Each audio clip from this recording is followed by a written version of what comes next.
Vamos a introducir el vídeo de Ron Wyatt, una tercera parte, donde vamos a ver una charla que él mantiene y donde además es entrevistado. Estad muy atentos a todo lo que dice él, porque es realmente impresionante los detalles que llega a dar aquí ya en asuntos concernientes estrictamente al Arca de la Alianza.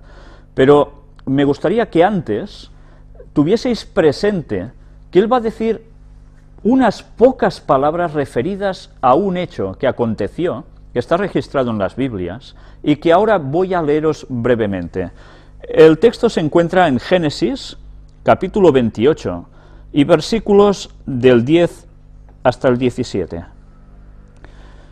Salió pues Jacob de Beerseba y fue a Harán, y llegó a un cierto lugar, y durmió allí, porque ya el sol se había puesto. Y tomó de las piedras de aquel paraje, y puso a su cabecera, y se acostó en aquel lugar. Y soñó, y he aquí una escalera que estaba apoyada en tierra, y su extremo tocaba en el cielo. Y he aquí ángeles de Dios que subían y descendían por ella. Y he aquí Jehová estaba en lo alto de ella, el cual dijo: Yo soy Jehová, el Dios de Abraham tu padre, y el Dios de Isaac. La tierra en que estás acostado te la daré a ti y a tu descendencia. Será tu descendencia como el polvo de la tierra, y te extenderás al occidente, al oriente, al norte y al sur, y todas las familias de la tierra serán benditas en ti y en tu simiente. He aquí, yo estoy contigo, y te guardaré por donde quiera que fueres, y volveré a traerte a esta tierra, porque no te dejaré hasta que haya hecho lo que te he dicho.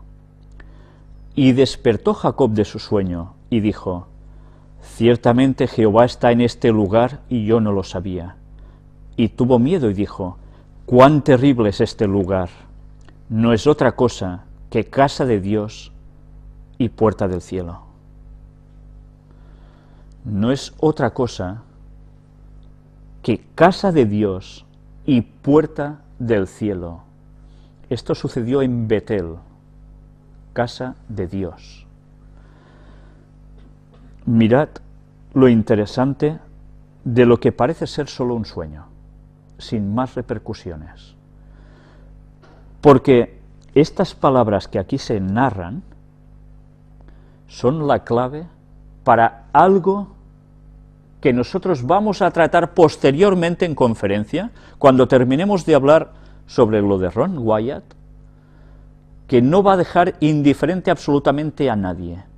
Es un tema que la gente que nos hemos movido en el mundo cristiano siempre, jamás habíamos llegado a sospechar que hay algo más que un simple texto haciendo una referencia simbólica a algo.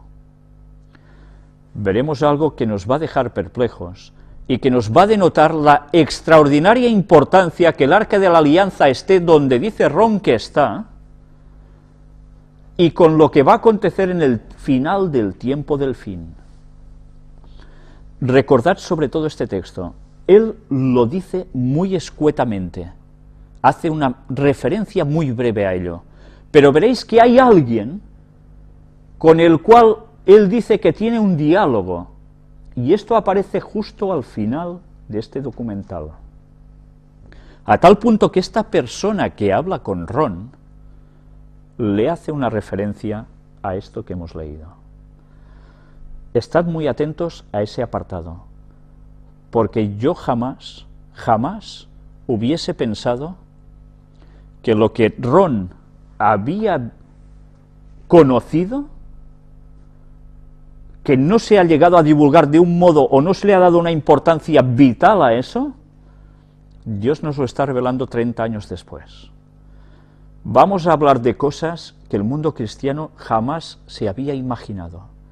No porque seamos los más guapos y los más bonitos, sino porque Dios está dando un conocimiento especial, una luz especial para este tiempo, para poder saber todos los detalles que nos esperan hasta el final y más allá. Bien, yo quisiera dejaros sencillamente con este pensamiento. Volver a leer lo que dice versículos 16 y 17. Y despertó Jacob de su sueño y dijo: ciertamente Jehová está en este lugar y yo no lo sabía. Mirad cómo lo dice, está en este lugar, no estuvo, está. Y tuvo miedo y dijo, cuán terrible es este lugar, no es otra cosa que casa de Dios y puerta del cielo. Meditad en esto, porque en una próxima conferencia lo vamos a profundizar y mucho.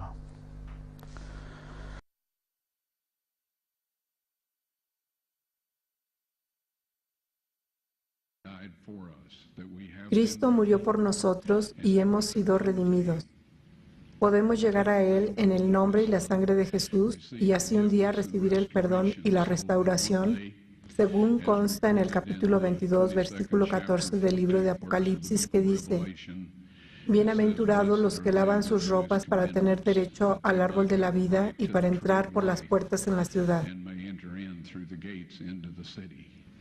El pago, queridos amigos, ha sido hecho, y en el tiempo señalado por Dios ustedes serán capaces de ver la prueba por sí mismos. Ustedes que han estado aquí las 3 noches, aquellos de ustedes que estarán allá, y espero que traigan a sus amigos, o los que quieran ver todos los temas, verán todas estas cosas de nuevo.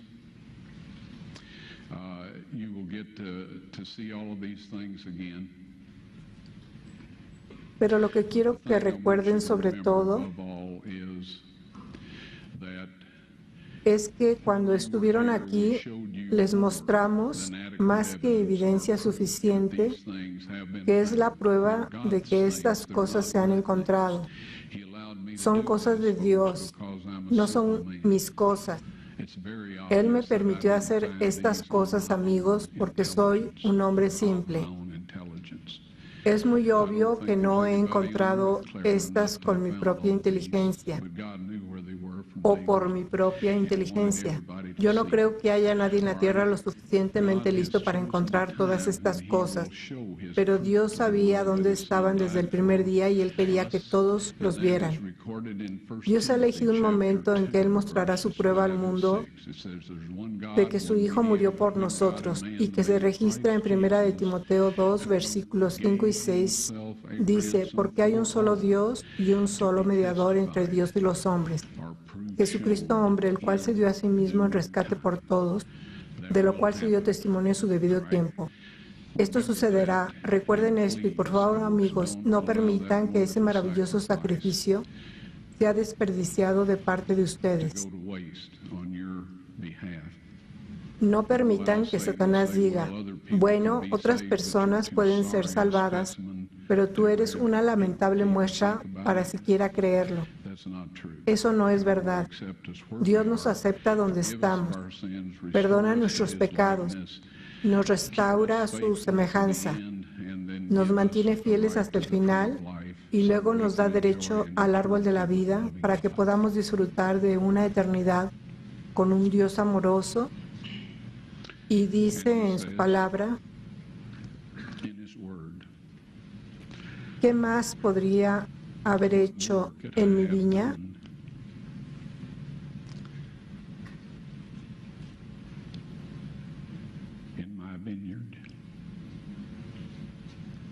La respuesta es nada. Él creó el universo, Él sabe lo que no se puede tolerar en Él, y es aún un hogar perfecto para todas las criaturas de Dios. No vamos a tener que hacer eso nunca más. Nosotros simplemente hagamos lo que acabo de decir.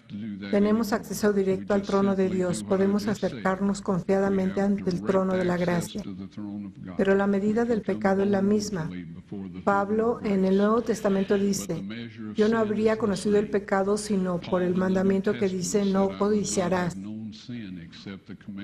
Ahora, mucha gente dice: bueno, eso es grandioso, solo tenemos un mandamiento en el Nuevo Testamento, porque Pablo no dijo sobre el resto.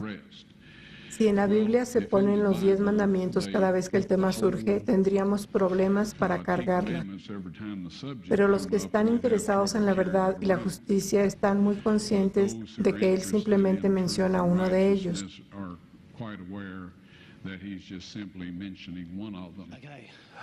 Pregunta. Se trata del día de reposo. ¿Cómo puedo encontrar una manera de saber que el sábado es en realidad el sábado en este día y edad, el mismo sábado que Jesús observó en su tiempo? Esta es una pregunta excelente. Después de hacer su pregunta, si vuelven a tomar su asiento, puede que se acelere un poco las cosas. Usted podrá escucharme. La forma en que lo sabemos es que no han habido cambios en el calendario que no hayan sido tomados en cuenta y ningún cambio ha involucrado el orden o secuencia de los días de la semana. 10 días o 15 días han sido quitados, pero ningún cambio en el orden o secuencia de los días de la semana. Así que usted puede estar absolutamente seguro de que el séptimo día de nuestra semana, en el momento actual, es el mismo ciclo en que Cristo adoró cuando estuvo aquí en la tierra. Gracias, muy amable. Señor, entiendo que usted vio el arca de la alianza con sus propios ojos y suponiendo que usted compartió esto con el gobierno de Israel, ¿cómo es que están tan callados sobre esto? Lo escucho de ustedes, pero yo no he oído nada del gobierno judío. ¿Por qué están tan tranquilos al respecto? Bien, gracias, muy amable. La verdadera razón por la que están tan tranquilos es que en 1 de Timoteo capítulo 2, verso 6 se dice que va a suceder en el momento oportuno, ¿ok? No es el tiempo de Dios. Ahora el gobierno de Israel me ha dicho que puedo decir mi historia del Arca del Pacto porque hay otras en las que se encontraba en Etiopía, en el Monte Nebo, en el Monte del Templo y otros lugares. Así que la mía es solo otra historia. Lo que me han pedido no hacer es mostrar una prueba fotográfica hasta que ellos ideen alguna forma de hacer esto público sin causar un baño de sangre. Todos nosotros estamos familiarizados con la, digamos, explosiva situación política religiosa que existe en Israel. Pero te aseguro que en cuanto Dios esté listo para que pueda ser demostrado, el gobierno de Israel estará listo para que sea mostrado. Gracias, señor. Buena pregunta. Entiendo que usted tuvo un encuentro con un ángel en forma humana. ¿Nos puede contar sobre ello, por favor? Que tuve un encuentro con un ángel. He tenido varios. De hecho, que yo sepa hasta hoy, 16. Les voy a contar la historia más corta. Un día estábamos trabajando en nuestra excavación en el Arca de la Alianza y un hombre vino, observó por unos minutos y preguntó si podía ayudar. Le dije, seguro, así que se estaba llevando baldes y haciéndome preguntas al igual que todos ustedes esta noche. Y yo estaba haciendo mi mejor esfuerzo para responder como estoy esta noche. Él dijo, me gustaría que pudiera venir a nuestra escuela. Dijo, estoy tomando un curso de religión, deseo que usted pudiera venir a hablar con nosotros. Y yo dije, lo haré con gusto. Solo escoge un día o noche y hazme saber e iré. Así que dijo, si me disculpa un momento, voy corriendo a llamarlos. Así que llamó, dijo que la noche del miércoles. Dije, está bien. Así que la noche del miércoles salí un poco más temprano, fui a asearme, tenía alquilado un auto chocado y me dirigí allá con las instrucciones que me habían dado. Él dijo, toma a la izquierda en esta calle, a la derecha en esta calle, a la izquierda en esta calle y estamos en la casa número tal y tal. Bueno, fui a la calle donde yo tenía que girar a la izquierda, tomé a la izquierda en la misma. No pude encontrar la que diera a la derecha, no había ninguna señal. Yo iba y venía en busca de la señal 5 o 6 veces y no la encontré. Dije, Señor, si quieres que hable con esta gente vas a tener que ayudarme. No he podido encontrar la calle. Ya había vuelto hacia la ciudad y me dije, voy a dar la vuelta de ida y vuelta una vez más y si yo no la veo, no hay nada que podamos hacer al respecto. Y regreso al hotel. Así que me di la vuelta y ahí estaba este hombre pequeño y viejo, tambaleante, caminando por la curva al borde de la acera. Se tropezaba en la calle en el otro sentido. No estaba borracho. Era simplemente un hombre viejo y yo no lo había visto antes. Pero decidí que si yo no lo ayudaba, él se iba a matar. Así que me detuve y le dije, Señor, ¿puedo llevarlo a alguna parte? Alguien va a atropellarlo. Él dijo, sí, sí puede, muchas gracias. Y yo le dije, bueno, ¿a dónde quiere ir? Él dijo, quiero ir a una tienda al pie de la colina, está allí. Usted solo dígame dónde dar vuelta. Yo había renunciado a esa otra cosa y yo le llevaré allí. No le dije eso, solo lo pensé. Y así dijo, de vuelta aquí, cuando avanzamos por la calle un poco y era una calle de la carretera sin señalización. Soy un poco lento, así que usted sabe, descendimos de la colina. Él dijo, este es el lugar. Me detuve y él salió. No había una tienda allí, pero estaba bardeado.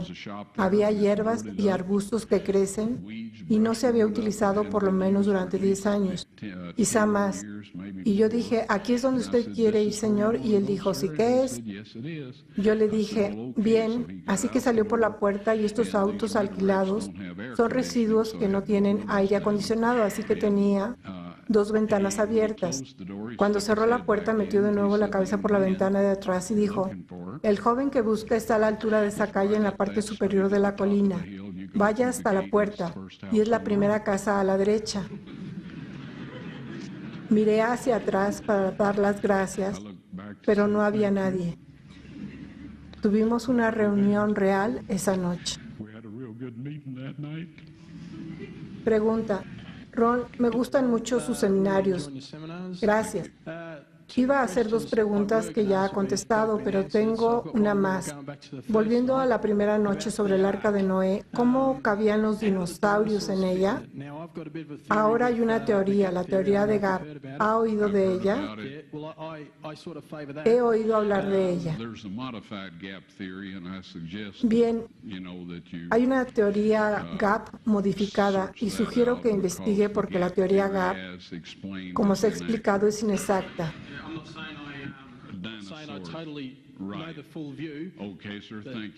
Sí, señor, gracias. Los dinosaurios.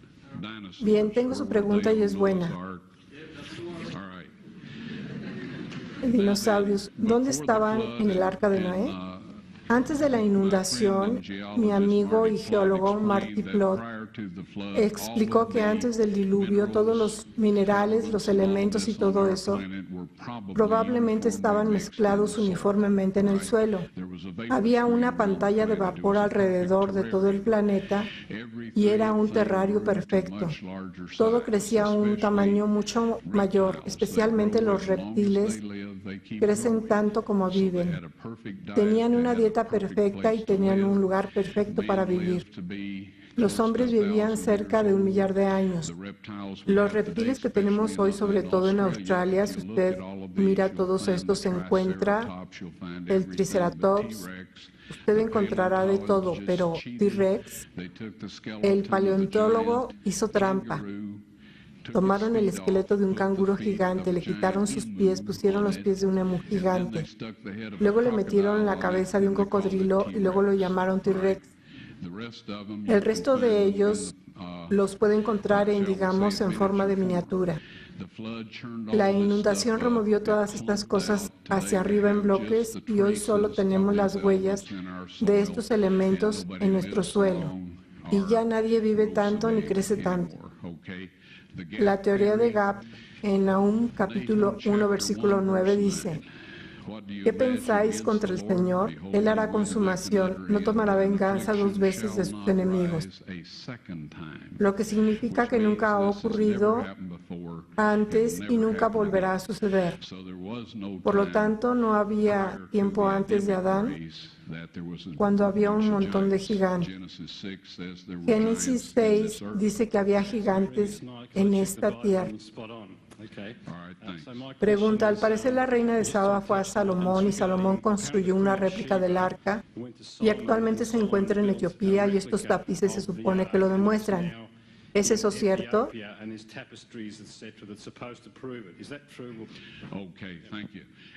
Gracias. Y me gustaría decirle, señor, que he apreciado sus 3 preguntas. Han sido buenas y estoy especialmente contento de tener un poco de respuestas bíblicas para todas ellas. Ahora, esta también. Bien. Y la responderé brevemente. La historia es que este hijo de la reina de Saba, Melnix, si lee, depende de qué libro lea, Hay dos historias. Básicamente pidió a su padre Salomón hacer una copia del Arca de la Alianza para que pudieran adorar a Dios en Saba, como lo adoraban en Jerusalén. Sin embargo, Dios dice que Él morará allí en Jerusalén, y recuerde la oración de Daniel, oró hacia Jerusalén, por lo que no había habido ningún arreglo hecho para Saba. Sin embargo, vamos a continuar. Ahora bien, Salomón vivió alrededor del siglo 9 al 10 antes de Cristo. La reina de Saba, y si tenían un hijo que vivió alrededor de entonces. Ahora, si usted va a su capítulo 10 de la Biblia en el libro de Ezequiel, encontrará allí, y yo no le daré los versos simplemente porque no lo recuerdo, pero en el capítulo de Ezequiel dijo: vi al Espíritu de Dios levantarse de los querubines, y un poco después dice: he visto al Espíritu de Dios moverse al umbral de la puerta de la casa. Luego, unos pocos versos adelante dijo: vi al Espíritu levantarse sobre la casa, sobre la ciudad, e ir hacia el este. El Espíritu de Dios, la gloria o Shekinah, es lo mismo. Diferentes nombres, la misma cosa. Ahora la pregunta que quiero hacerle a usted, y creo que obtendrá la respuesta correcta, es: ¿pudo la reina de Saba, Salomón, el hijo o cualquiera conseguir que la gloria Shekinah pasara del arca real a la copia y permanecer allí durante 450 años hasta que Ezequiel la vio salir? No. Gracias, muy amable. Pregunta, solo una rápida. Cuando la gente se acercó al sitio, ¿es cierto que algunos han caído muertos y desmayados? Bueno, yo me desmayé cuando me di cuenta que estaba sentado justo enfrente del arca del pacto y la sangre de Cristo había caído sobre ella. Pero desde entonces los israelíes decidieron que querían moverla de este lugar. Esta se encuentra en territorio ocupado y las Naciones Unidas y todos los demás están tratando de obligarlos a dar todo esto a Yasser Arafat. Si usted me pregunta, es más que locura temporal. De todas las personas en esta tierra que no merecen tener el control de Jerusalén, son ellos sobre todo. Usted sabe, no estoy preocupado por el Arca de la Alianza. Los 4 ángeles pueden hacerse cargo de Arafat y también de todo aquel que él pueda poner en una fila. Pero yo no quiero ver esto devuelto a esas personas. Bendecimos sus corazones, los amo, ruego por ellos. Pero la religión que aprendieron desde la infancia no es propicia para el buen manejo de las cosas preciosas. Ellos arrancaron los rollos del Mar Muerto en pedazos y cada uno tomó un trozo. Aquí, tío Charlie, eso es tuyo. Aquí, Ahmed, eso es tuyo. Y usted sabe, tomó años para volver a reunirlos. Ahora, ¿cuál era su pregunta? Sí, estoy de vuelta en la pista. De todos modos, los israelíes de alguna manera seleccionaron 6 hombres, o pueden haber seleccionado 8, porque era común en los tiempos bíblicos que 8 personas llevaran el Arca de la Alianza. Me acerqué, como es mi costumbre, les pregunté si había algo que yo pudiera hacer por ellos, porque tengo algo de electrónica y puedo ayudarles a encontrar las cosas, para así averiguar si algo está en una cueva antes de abrirla, lo que sea, o bajo una construcción. Así que esta vez pregunté: ¿hay algo que pueda hacer para ayudarles? Dijeron: sí, probablemente. Me reuní con ellos por la noche a la entrada del túnel del Arca de la Alianza. Es de 370 pies de largo. Dijeron que perdieron 6 hombres ahí dentro y nadie iría a ver lo que les pasó. Así que fui. Los 6 hombres estaban muertos en el piso del túnel. Tenían los ojos en esta dirección, lo que significa que habían sufrido hemorragias masivas en los 2 hemisferios del cerebro. Volví a salir, puse las cestas de rescate de aluminio con 100 pies de cuerda en ellas, inclinándolas dentro una a la vez. Las sostenía en alto cuando ellos las sacaban y traían otro cuando lo hacían. De cualquier manera, sellaron todo por fuera con rocas. Hicieron un muro de piedra ahí desde entonces. Pero no hace falta decirlo, los muros de piedra no hacen una cárcel. Usted sabe, como dijo un poeta anciano, ni eso pone una barricada al trono terrenal de Dios. Gracias. Señor, y esta es la última pregunta. Gracias por todo lo que nos ha estado diciendo esta noche. Es un placer. ¿Podría, por favor, llevarnos de nuevo a su inicio y cómo empezó todo esto para usted y su caminar en fe? Voy a tener que hacer esto muy rápido también. Básicamente estaba apagado en la religión porque no vi nada en ella. Vi un montón de falsedad, ficción e hipócritas en acción. Y eso no es nada amable de decir porque algunos de ellos eran mis propios padres. Así que decidí que no iba a tener que ver con esa basura. Así más tarde me hice veterano de la guerra de Corea y estuve a punto de perder la vida. Decidí que sería mejor comprobar la Biblia por mí mismo para saber, ya sabes, si hay un Dios. Tenía que averiguarlo. Y así he estudiado las profecías.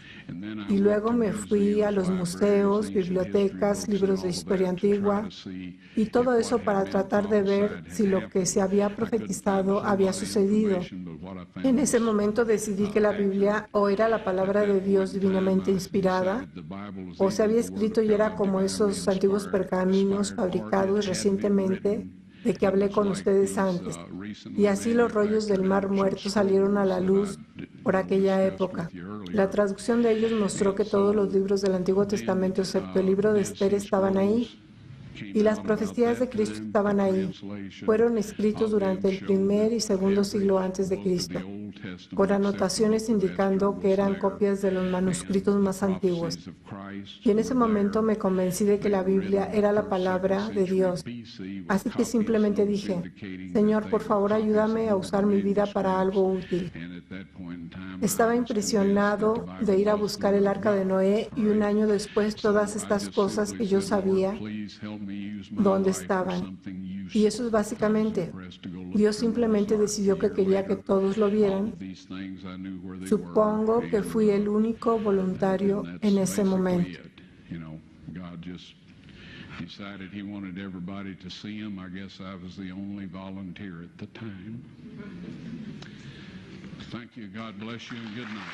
Gracias. Dios los bendiga y buenas tardes.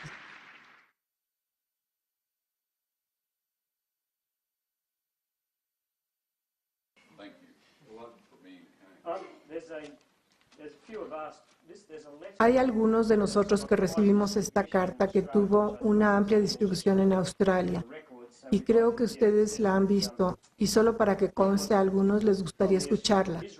Vino de la Autoridad de Antigüedades de Israel. Voy a empezar desde el principio. Estimado fulano de tal, gracias por su carta faxeada de fecha 16 de noviembre de 1998 preguntando por Ron Wyatt. No podemos confirmar sus hallazgos si no tenemos información sobre ellos. Ron Wyatt nunca ha recibido una licencia de la Autoridad de Antigüedades para excavar en Israel. Si dice que ha excavado en Israel, ha cometido un acto ilegal, ya que cada excavación debe estar autorizada por nuestra autoridad o nuestro predecesor, el Departamento Israelí de Antigüedades. Los hallazgos arqueológicos legítimos se publican en revistas profesionales o por universidades y por otras reconocidas instituciones científicas. Atentamente, Oslat Boaz, portavoz del Departamento de Información Educativa.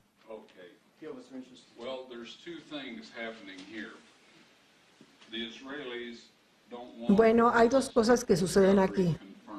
Los israelíes no quieren que este descubrimiento se confirme hasta que se pueda hacer de una manera que no cause un baño de sangre. Eso es lo que me dijeron los hombres con los que trabajo. Y si usted tiene una memoria fotográfica, recordará sus nombres. Amos Kloner, Joseph Gad, Dan Bahat, el general Dory.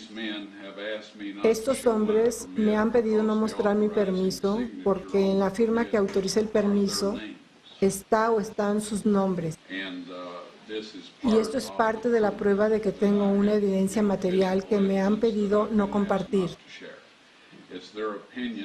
Es su opinión que si el pueblo entero de Israel sabe que el Arca de la Alianza se ha encontrado, que querrían construir un templo para albergarla.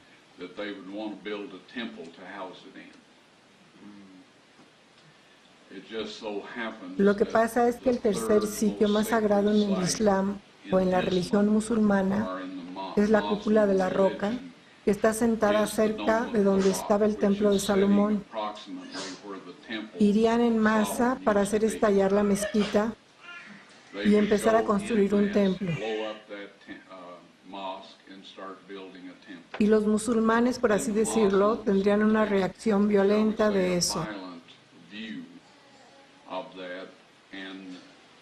Y no solo tendríamos turistas que podríamos llamar fanáticos radicales y todo eso.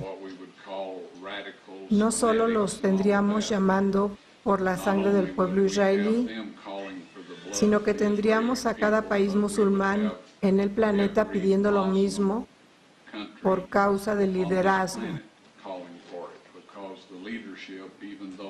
Aun cuando no gocen de simpatía, saben que pueden ser derrocados, como el Shah de Irán fue derrocado, si no atienden a alguno de los fanáticos religiosos de su pueblo.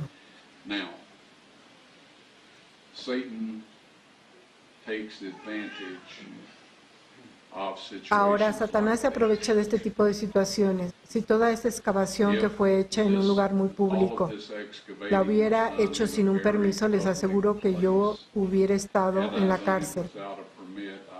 Mostramos el video de la excavación y vamos a volver a mostrarlo esta noche.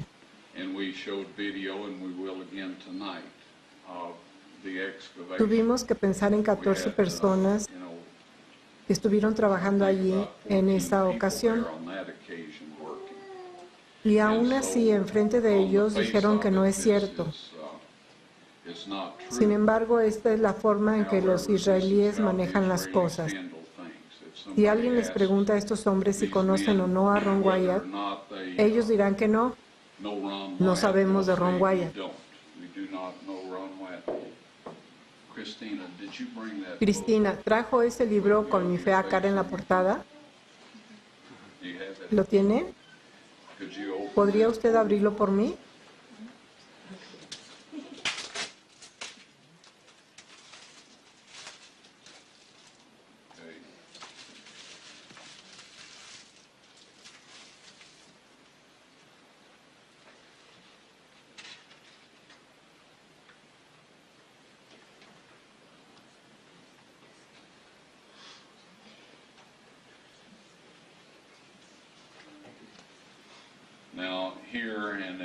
Ahora aquí, y si Cristina es tan amable de dejarlo donde ustedes puedan mirarlo un poco, este es el hombre que estuvo a cargo de las antigüedades de la zona de Jerusalén durante el tiempo que llevamos a cabo nuestra excavación.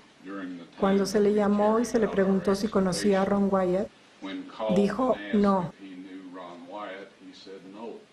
Si usted busca en esta foto verá que la verdad es distinta. Todo lo que digo es esto.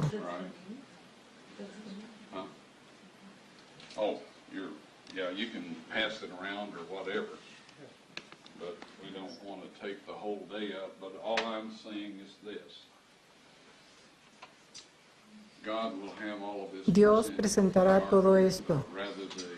Las tablas de piedra, el arca de la alianza se presentará en el video, porque la sangre de su Hijo en ese asiento de la misericordia es su prueba en este mundo de que su Hijo murió por nosotros. Y en 1 de Timoteo, capítulo 2, versículo 6 dice, el cual se dio a sí mismo en rescate.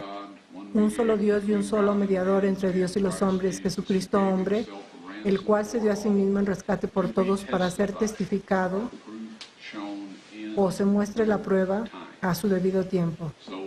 Así que hasta que llegue su debido tiempo, si lo que la Biblia dice acerca de la sangre de Cristo produciendo el testimonio en la tierra y todo eso no le convence, entonces no hay nada que yo pueda hacer. Usted sabe, eso es entre usted y Dios. Y creo que este es un tiempo de prueba para aquellos que profesan seguir a Dios. Recuerda que Cristo tenía grandes multitudes que le seguían por todas partes a donde Él fuera, y un día les dijo: ustedes deben de comer de mi carne porque es verdadera comida, y ustedes deben beber de mi sangre porque es verdadera bebida. Y dijo que muchas personas dejaron de seguirlo porque era un dicho duro. Él sabía de toda esa gente allá afuera a través del poder del Espíritu Santo. Él tenía el discernimiento. Usted y yo podemos tener eso. Él no usó nada que no tengamos acceso el día de hoy. Si esas personas hubieran permanecido y le hubieran pedido como sus discípulos frecuentemente hacían, después de que hiciera una declaración que fuera, ya sabe, un poco más claro, Él les habría dicho exactamente lo que había querido decir, pero no se molestaron en permanecer alrededor. Habían visto todos los milagros, habían comido probablemente algo del pan y de los peces que habían sido provistos milagrosamente. Pero cuando vino algo duro, se fueron. Ahora, cuando usted comparte estas cosas con algunas personas, le lanzarán esta carta en la cara. Y de pronto eso llegará a ser el hecho o la medida por la cual lo que digo y le muestro es medido. Estos no son los hechos, amigos. Esto es un engaño. Se trata de una tergiversación de los hechos. Y el que la escribió lo sabe. Ellos estarían motivados simplemente para evitar que sea hecha una confirmación. Esa puede ser su motivación. Pero la motivación de quienes muestran esto alrededor es simplemente tratar de destruir lo más precioso que Dios ha hecho por nosotros. Y trágicamente tendrán su día en el juicio, y me gustaría pedirles que oren por esas personas. Cristo murió por ellos. Dios los ama. Solo ruegue a Dios que de alguna manera intervenga en sus vidas, para que no estén luchando contra el Dios que tanto ha hecho por ellos.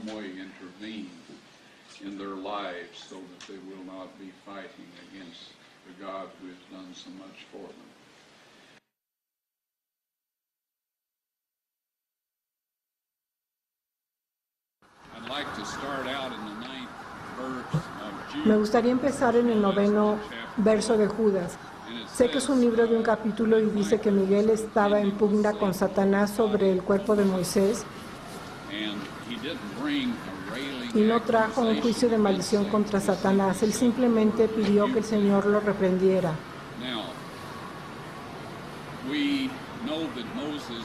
Ahora sabemos que Moisés fue resucitado porque apareció con Cristo en el monte de la Transfiguración. No sé si Meca, el conductor del autobús, le señaló una de las candidatas para hacer esa montaña. Nadie sabe a ciencia cierta, pero Moisés estuvo allí con Cristo y Elías, como usted recuerda. Así que, ¿por qué Satanás contendía por eso?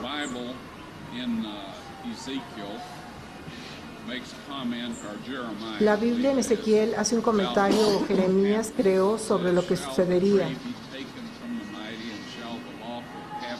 Y continúa diciendo: voy a luchar con el que contiende contigo y salvaré a tus hijos. Por supuesto, esta es una promesa muy valiosa para nosotros. Ahora Moisés había pecado y murió. No había sido comprado por precio. Había participado en el sistema de sacrificios de sangre del antiguo pacto.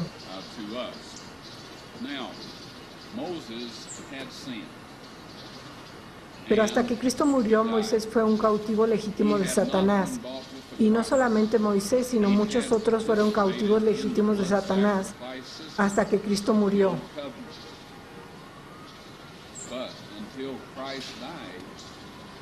Moses was Satan's lawful captive.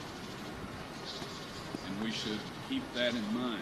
And not only Moses, but a lot of others were Satan's lawful captives until Christ died. Now, in Isaiah 26, ahora en Isaías 26:19 dice: tus muertos vivirán. together with my dead body shall Sus they cadáveres resucitarán. Y dice, despertad y cantad, moradores del polvo, porque tu rocío es como el rocío de hortalizas, y la tierra dará sus muertos. Esta fue la profecía dada 600 años antes de Cristo y se cumplió con la muerte de Cristo y se registra en Mateo capítulo 27, versículos 15 al 23. And that's recorded in Matthew chapter 27, verses 50 through 53. It says, when Christ had cried again, Dice que cuando Cristo clamó otra vez antes de morir, el velo del templo se rasgó en dos, de arriba abajo. Eso significó el fin del sistema de sacrificios de sangre. the most holy place was El lugar más santo se expuso a la vista de todo aquel que pasara por enfrente de las puertas del templo. doors of the temple, Y dice que él haría que el sacrificio y la oblación cesaran. now then, it says, Ahora bien, se dice que la tierra tembló y las rocas se partieron y se abrieron los sepulcros y muchos de los santos que estaban durmiendo se levantaron. Y cuando él se levantó, ellos se levantaron y entraron a la ciudad santa y fueron vistos de muchos. Aquí es la ciudad santa, pero por supuesto que esa edad down here, de la ciudad ha sido destruida. part of that age of the city has been destroyed. Did you ¿Pasaron ustedes a través de la puerta de Damasco cuando vinieron? ¿No? anyway, Allá abajo está la puerta original de la época romana. gate from the Roman Se ha excavado y se puede ver eso. been excavated and you can see that. Now they have Tienen libros con fotos de todas las cosas que usted no ha tenido la oportunidad de ver. but anyway, Esa gente pasó por esa puerta a la ciudad that gate into the city hacia sus muy sorprendidos parientes, estoy seguro. very shocked relatives, I'm sure. ¿Y qué pasó entre el momento en que Miguel estaba allí para resucitar a Moisés Michael was there to y el momento en que muchos de los santos que dormían resucitaron? many of the saints Durante cientos de años la sangre de los animales era rociada sobre el propiciatorio del trono de Dios en la tierra. blood of animals Si leemos en el Éxodo y Levítico, of God's earthly Moisés recibió instrucciones para hacer una réplica terrenal de la sala del trono de Dios. Recuerde, Dios dijo, ve que lo que hagas remember God said sea según el modelo mostrado en la montaña. Así que Dios tiene un trono en el cielo, God has a throne in heaven pero Él tiene un trono terrenal aquí. and on Y en ese trono terrenal, en la presencia de la gloria brillante, la sangre de estos animales que representaba a Cristo como nuestro portador de pecado era rociada.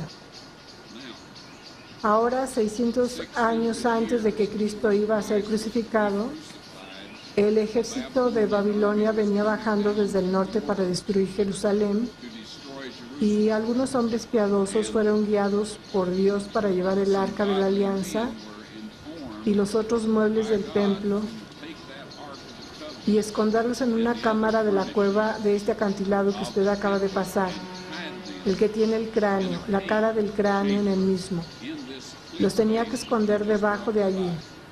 600 años más tarde, los romanos eligieron un punto directamente encima del lugar donde estaba el arca de la alianza y cortaron los agujeros para la cruz en la roca de esta cantera, spot direct no en el cerro, ark of the covenant was, and they donde a la mayoría de nosotros se nos ha enseñado. bedrock of this park, not up on the hill where most Pero me gustaría señalar que este es el monte Moriah. I would like to Incluso esta cantera que vemos aquí todavía es el monte Moriah. that we are in over here is still Mount Moriah. And so anyway, Había 20 pies de piedra caliza sólida, limestone, dolomita.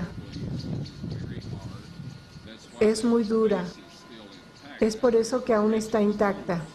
on that. El puente de la nariz tiene un grado de dureza de 8 y es por eso que no se erosionó y que ha estado allí por 2000 años. Been there for 2,000 years. There's no reason to believe otherwise. No hay ninguna razón para creer lo contrario. Cuando la tierra tembló y las rocas se partieron, Dios partió la escarpa completa. Y habrá un momento en que podemos demostrarle a usted que eso abrió una grieta en el lateral izquierdo del agujero de la cruz y hacia abajo a la cámara donde estaba el arca del pacto. El vaso humano se encuentra bajo la quinta costilla del lado izquierdo, y si se quiere buscar la quinta costilla en la Biblia, usted encontrará que fue donde la gente hirió a algunos para matarlos. Cuando José de Arimatea fue a Pilato y le pidió el cuerpo de Jesús, los soldados se sorprendieron de que él ya había muerto. Pilato se sorprendió de que ya estaba muerto y le dijo a este soldado romano que fuera para asegurarse de que ya estaba muerto y luego le diera su cuerpo a este hombre. El soldado romano golpeó a Cristo con un golpe de muerte cuando él metió la lanza en el vaso. Ahora, en una persona viva y sana, el vaso retiene entre 2 y 3 unidades de sangre. Se trata de un reservorio. Es una reserva de emergencia. Cuando le asustan o se enoja, se contrae. Es un músculo liso que añade esa sangre extra dentro de su circulación para que le dé mayor energía, ayuda a pensar más rápido y todo esto. Pero cuando una persona muere, el vaso se hace flácido y retiene entre 3 y 4 unidades de sangre. La sangre es una mezcla, no es una solución. Una solución puede asentarse en un estanque durante años y seguirá siendo la misma. Una mezcla se separa al salir de su agitación. En el caso de la sangre, cuando el corazón deja de bombearla para que circule, comienza a separar las plaquetas que flotan a la superficie y el suero se mantiene en la parte inferior. Y luego, muy rápidamente, después de eso, se separan y se coagulan.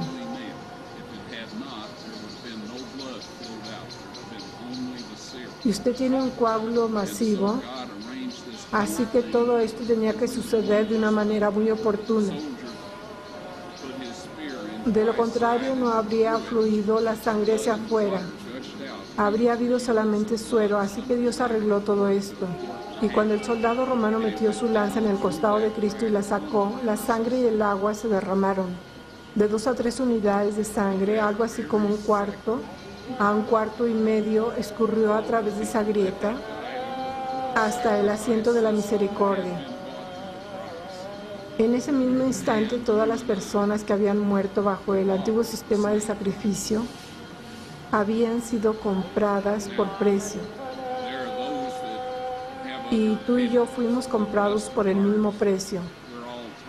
Ahora hay los que tienen otras opiniones. Bendecimos sus corazones. Todos aprendemos lo que nos enseñan y es difícil renunciar a algo que nos fue enseñado por personas que respetamos y amamos.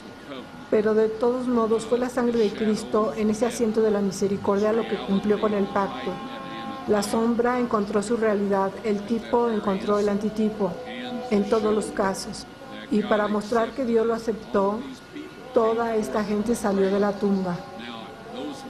Ahora, aquellos de ustedes que reciben nuestro boletín probablemente leyeron acerca de la cueva de Macpela, que está a unos 20 kilómetros al sur de aquí. Encontramos que en esta cueva habían 3 grandes criptas funerarias para un hombre y su esposa. Había allí cerámica que data de tiempos de Abraham. No se encontraron dientes, ni pelo, ni huesos, ninguna indicación en absoluto de un cuerpo ahí o del residuo de un cuerpo. Encontramos algunos pedacitos parcialmente deteriorados y fosilizados de las especias que utilizaban. Parece que Abraham, Isaac y Jacob y sus esposas estuvieron entre ellos. Piense en el shock de la gente aquí en esta ciudad que los vio, y lo que me sorprende es que no hay registros fuera de la Biblia de que sucedió esto. Los gobernantes de las ciudades sin duda hicieron un gran esfuerzo para mantener todo eso en silencio. ¿Cómo sabemos o sospechamos que era la verdadera cueva de Macpela? Dios ha ocultado los lugares reales del conocimiento humano. Todos somos ratas de carga, cargamos un bolsillo lleno de cosas a la vez o ponemos un edificio grande sobre él de manera que usted no puede decir nada al respecto en los años posteriores. Pero Dios no quiso que eso sucediera aquí. Este es el lugar donde Cristo murió. A un centenar de yardas del lugar donde está usted sentado, es donde eso tuvo lugar. Y esta tumba justo aquí es la verdadera de donde Él resucitó.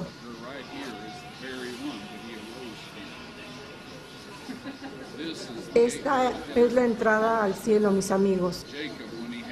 Jacob, cuando tuvo su sueño, estaba solo un poco más al norte de aquí y tuvo su visión y dijo que vio ángeles ascendiendo y descendiendo. Dijo que este lugar no es otra cosa sino la puerta de entrada al cielo, y te aseguro que eso es lo que es.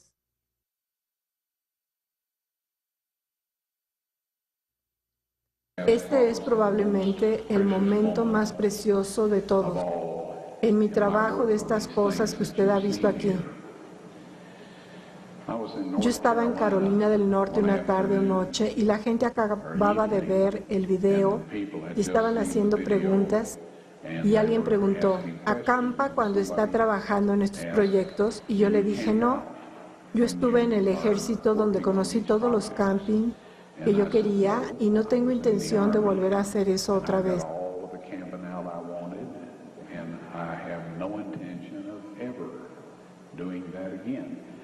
Así que nos quedamos en un hotel realmente barato al norte de la puerta de Damasco, en la calle Nablus. Se llama el Hotel Jerusalén. Y un poco después alguien preguntó, ¿y cuándo vas a volver? Y yo dije, a mediados de septiembre. Me reuní con todos mis ayudantes en quien yo sabía que podía confiar y nos fuimos. Cuando nos acercamos al Hotel Jerusalén, allí en los escalones del frente había un doctor que había estado en la audiencia en Hendersonville, Carolina del Norte, sin invitación, sin ser requerido.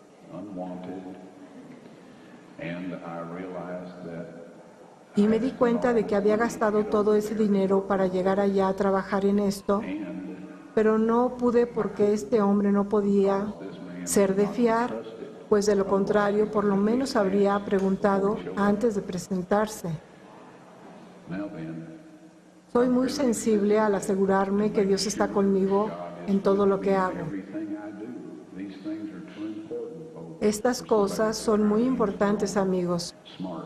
Que nadie trate y use su propia inteligencia y astucia, las cuales, para empezar, no poseemos, para decidir qué hacer y cuándo hacerlo con estas cosas.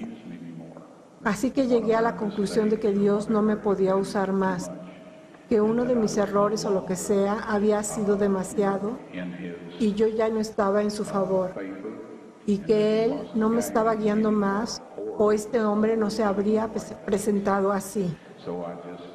Así que solo dije una oración. Señor, lo siento, sabía que en primer lugar yo no era digno de hacer estas cosas. Te doy las gracias por permitirme hacer tanto. Y si puedo ser de alguna ayuda a la siguiente persona, voy a estar contento de hacerlo. Nunca he estado más deprimido en mi vida. Y he estado en algunas situaciones bastante deprimentes. Vi el arca del pacto, el asiento de la misericordia y todo eso, y después ya no le era más útil a Dios. No podía continuar. Decidimos limpiar el jardín de la tumba de un montón de basura y material que había acumulado a lo largo de los años. Si quiere ver dónde fue sepultado Cristo, vaya, mire la tumba del jardín. Ahí es el lugar. Y el sitio de la crucifixión está aproximadamente a 80 pies de la tumba del jardín. No voy a decirle más sobre eso hasta que podamos mostrar a usted el video. Pero sea como sea, yo tenía un ventilador que era una especie de refrigeración y estábamos un poco afuera porque hacía muchísimo calor y el ventilador dejó de funcionar. Así era la miseria, la extrema miseria. El doctor había estado ayudando y cuando el ventilador se descompuso, sacó su almuerzo y se escabulló de nuevo bajo algunos arbustos a mi derecha. Y en la sombra estaba comiendo su almuerzo y yo estaba sentado en el suelo tratando de arreglar este ventilador. No tenía nada para que una persona sobreviva. ¿Alguna vez ha estado en esa situación? De todos modos, oí una voz que decía, Dios te bendiga en lo que estás haciendo aquí. El dueño de esa voz sabía lo que estaba haciendo y me di cuenta por la forma en que él lo dijo. Me sorprendió, pues se suponía que no había ahí nadie que lo supiera.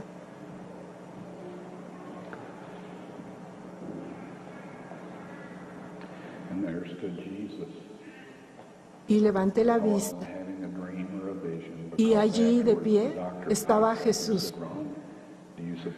No estaba teniendo un sueño o una visión, porque después el doctor miró hacia arriba y dijo, Ron, ¿cree usted que hemos estado hablando con un ángel?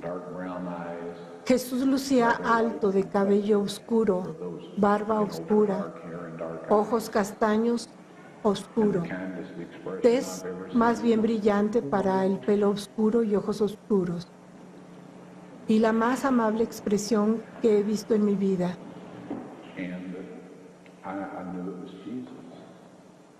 Y yo supe que era Jesús. Pero soy un investigador y pensé, voy a hacer algunas preguntas para estar seguro. Así que le dije, Señor, ¿tú vives por aquí? Y él dijo, no. El traje que llevaba era un poco similar a los que los árabes usan hoy en día. No exactamente, porque la ropa era tejida a mano, no tejida a máquina como la de hoy. Y de cualquier forma, él dijo, no. Y entonces le dije, ¿es usted un turista? Y él dijo, no. No sabía qué más preguntarle, así que solo me senté ahí y le miré. Y entonces él dijo, estoy de camino desde Sudáfrica a la Nueva Jerusalén.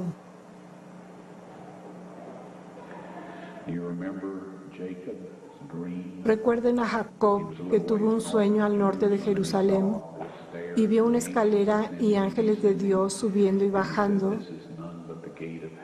y dijo, no es otra cosa que puerta del cielo. Cristo estaba de camino desde Sudáfrica a la Nueva Jerusalén. El profeta dijo que esa era la entrada al cielo.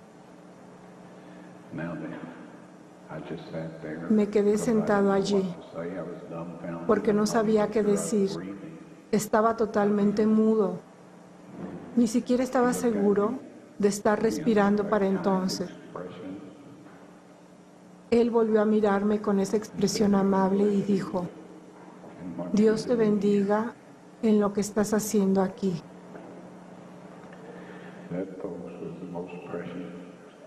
Ese, amigos, fue el más precioso momento de todo esto y el momento más preciado de toda mi vida.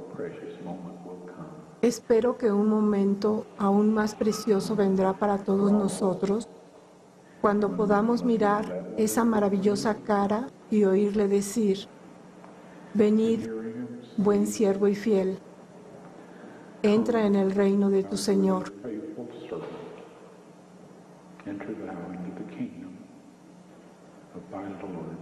Dios ha hecho todo lo divinamente posible para salvarnos, amigos. Por favor, no permitan que Satanás robe esto de usted. Vamos a bajar la cabeza por un momento. Amado Padre Celestial, te damos gracias por lo que has hecho por nosotros. Te damos gracias porque nos amas. No sabemos por qué lo haces, pero lo apreciamos. Te pedimos que por favor bendigas a todos aquí esta noche. porque solo tú eres sabio, poderoso y tienes el cuidado suficiente para hacerlo. Haz de nosotros siervos fieles, diligentes, humildes, leales y veraces. Ayúdanos a levantar a Jesús de tal manera que los demás se sientan atraídos por Él y se salven. Y por favor, no permitas que nadie se pierda y puedes utilizarnos en cualquier forma para ayudarlos a que se acerquen a ti y sean salvos. Te ruego en el nombre de Jesús y por su preciosa sangre.